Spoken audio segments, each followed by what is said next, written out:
আজকে শেয়ার করব আপনাদের সাথে তিলের নাড়ু। যারা কখনোই না বানিয়েছেন তারাও বানাতে পারবেন, কারণ এটা বানানো খুবই সহজ। আমিও প্রথমবার বানিয়েছি, আর বানাতে গিয়ে আসলে বুঝতেই পারিনি যে এতটাই সহজ এটা বানানো। আসসালামু আলাইকুম ভিউয়ার্স, আশা করি সবাই খুব ভালো আছেন। যে যেখান থেকে দেখছেন সবার জন্য শুভকামনা রইল। আর ভিডিওটি যদি ভালো লাগে লাইক কমেন্ট করে পাশেই থাকবেন, না ভালো না লাগলে স্কিপ করবেন। এই নাড়ু বানানোর জন্য তিল নিয়েছি আমি প্রায় 300 গ্রামের মতো। এটা একটা প্যান বসিয়ে তারপর চুলায় একটু হালকা নেড়েচেড়ে ভেজে নেব। হালকাভাবে ভাজতে হবে যাতে এটা লালচে কালার হয়ে না যায়, আবার পুড়ে না যায়। জাস্ট একটু কালার হয়ে গেলে একটু তুলে নিতে হবে। এভাবে করে 1 মিনিটের মতো আমি একটু অল্প হিটে ভেজে নিয়েছি। তারপর এখানে আখের গুড় নিয়েছি। এখানে 100 গ্রামের মতো আখের গুড় আছে, সেটা একটু ঢেকে দিয়েছিলাম। ঢাকনাটা ঢেকে দেওয়ার পর এটা আস্তে আস্তে গলে যাবে, এই জন্য চুলার আঁচটা কমিয়ে তারপর দিয়ে দিয়েছি, কারণ এটা বেশি হিটে দিলে আবার পুড়ে যাবে। আর এই গুড়টা গলানোর জন্য কিন্তু আমি কোনো ধরনের পানি ইউজ করিনি। এটা অল্প অল্প করে গলিয়ে নিতে হবে, মানে অল্প হিটে। দেখুন গুড়টা কিন্তু একদমই গলে গিয়েছে।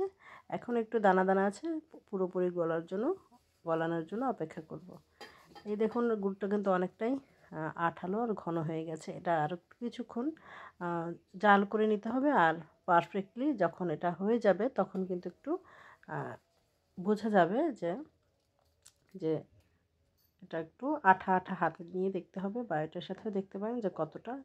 যদি দেখেন একটু এরকম দানার লম্বা রশির মতো পড়ে, তখন বুঝতে হবে এটা হয়ে গেছে। তখন এখানে বাকি উপকরণগুলো দিতে হবে। আর নাড়ু বানানোর জন্য কিন্তু খুব বেশি উপকরণের দরকার হয় না। তিলের নাড়ুটা তিল দিয়েই মূলত বানানো হয়, আর এটা আখের গুড়টা প্রয়োজন হয়। আর এখানে আমি একটু নারকেল কুড়ানো দিয়েছি। এখানে নারকেলটা একদম পাতলা করে কুড়িয়ে নেওয়া। এখানে 1 কাপের মতো কুড়ানো নারকেল আছে। নারকেলটা দিলে কিন্তু নাড়ুটা বেশ ভালো লাগে খেতে। এই জন্য নারকেলটা দিয়ে আমি প্রায় 3-4 মিনিটের মতো একটু নেড়েচেড়ে ভেজে নিয়েছি।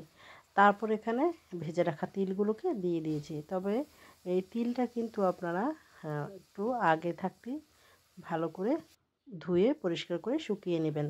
তখন কিন্তু এটার মধ্যে কোনো বালি টালি থাকবে না। তাছাড়া কিন্তু কেনাটার ভিতর অনেক সময় বালি থেকে যায়।